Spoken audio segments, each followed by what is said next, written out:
satria banana biaity nanana zay tanjony hafarana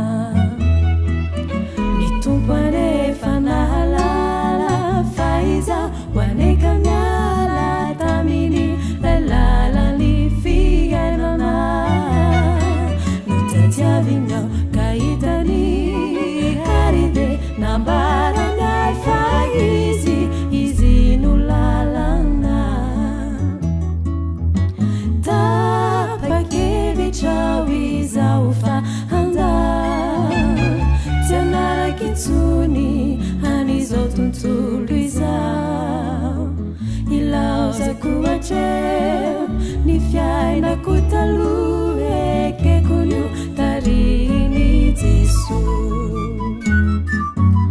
tapakevitra fa iaraka aminy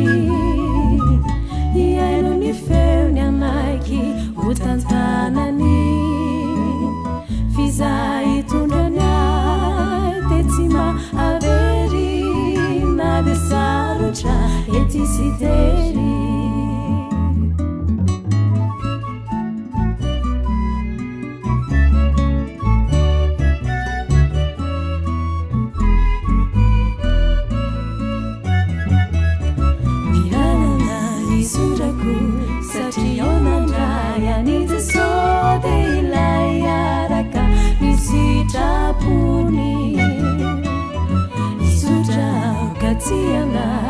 Satritari ini